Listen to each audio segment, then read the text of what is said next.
All right, we are going to attempt to do rose leaf stitch. You're going to need a little piece of paper like this. It doesn't need to be this long. Mine happens to be a post-it note, and so it's still the width of a or the length of a post-it note. So I'm going a little over a 1/4 inch here, I think. No, it's like 1/2 inch, over 1/2 inch. This one's at a 1/4 inch I did, and I'm going to show you that here in a sec. Here, this is not an easy stitch. Let me just start by telling you that. So we're going to use this as a guide. Here is our guideline. We have a line. I'm going to be coming up on my guideline, and I'm going to be going over my post-it and then back down on my guideline over here. I'm not going in the same hole. You probably can. I'm just not. I'm just kind of going on the other side of my guideline. Just like that. Okay? Piece of paper, stitch. You don't want to be too tight with this or you're going to permanently secure your paper to your hoop. You don't really want to do that. So, okay, so now I'm just going up right next to my previous stitch. I'm trying. There we go. And running into the camera. And going back down on the other side. So the more stitches we have, the harder this is going to be. Honestly, I haven't actually been able to do this stitch yet. I've tried a couple times. And now I really regret putting it on the bingo card. But we're going to try it. The point is to try new things, expand our embroidery horizons, make mistakes and learn from them, and have a new appreciation for the easier stitches. So if this is on your card, just try it. Just try it. Luckily, it doesn't matter what it looks like. In the end, if you make something and you just don't like it, well, just put a different leaf there. It's fine. It's not a big deal. Just give it a shot. Okay, 1, 2, 3, 4, 5. I'm hoping to fit 6. Maybe I should be. I was gonna say maybe I should be conservative and just stop while I'm ahead, but I'm gonna try one more. Oop! Oh my! For Pete's sake, I need to change where I'm putting my camera because I am just smacking right into it. Okay. So I want to make sure that doesn't happen. So make sure all your stitches, come here friend, are next to each other. Like so. Okay, we're going to pull this out. Hopefully we didn't make our stitches too tight and we can pull it out. This is where it gets just awful. So we're going to be turning the stitches inside out. Like what? So let's call this the front. We'll say this is number 1. Here's number 2, 3, 4, 5, 6. So what I want to do first is I'm going to grab stitch number 2 through stitch number 1. I'm using tweezers.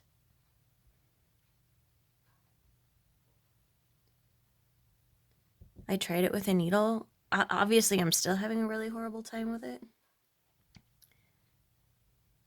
Okay, I got it. I got it. I did one. Okay, now I repeat. Grab number 3. It kind of helps if you use variegated floss or change your colors, because you can easier tell where you are. There's number 3. Right, number 4. This is maybe gonna work. I don't know. I'm a little skeptical. Something awful is gonna happen at any second. All right. My last friend. Come on. Just Not the best time I've ever had. Okay. Oh my god, I actually did it. Okay, so now you can see what happened. Actually, it looks really cool with that floss, and of course it's not even in the square anymore, so I definitely planned ahead for that one. We're going to attach with a little anchor. That actually turned out really cute. Maybe I shouldn't have given up so fast before. I'm sure there's a lesson there. So there we go. I don't know. It depends on how fiddly you like to be with your stitches. Of course, you know, we probably want to make a stem for it. You can do whatever you want for your stem. Come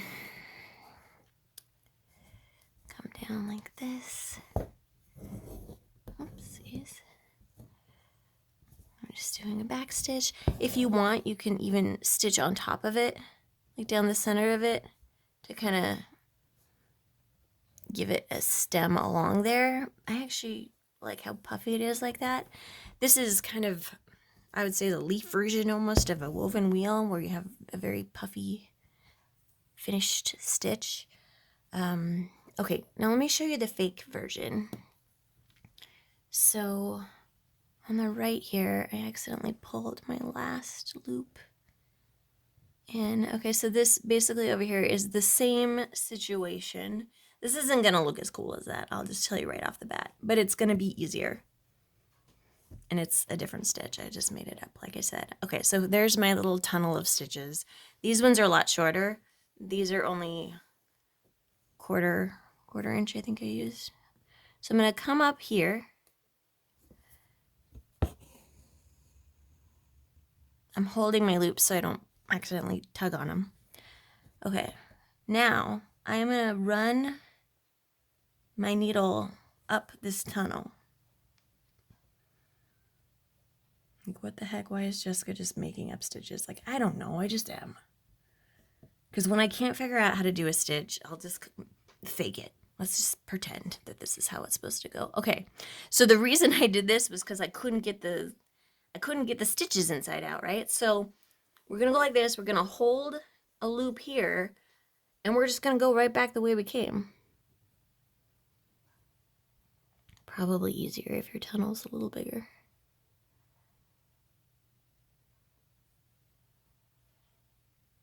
Another thing you can use besides tweezers, I figure most people have tweezers, that's why I suggested it, but teeny tiny crochet hooks will work too to get this. Okay, so see what I've done is I kind of actually, you could use this method the entire time, couldn't you? Because this, what I'm doing right now, is just so that the final one comes through. I'm gonna have to think about that, because there might be a way we can recreate that without that craziness. I mean, it wasn't too bad. I think, you know, if the fewer the stitches, like I said, you know, we did 6 here. If you're doing like 10, you're gonna have a bad time.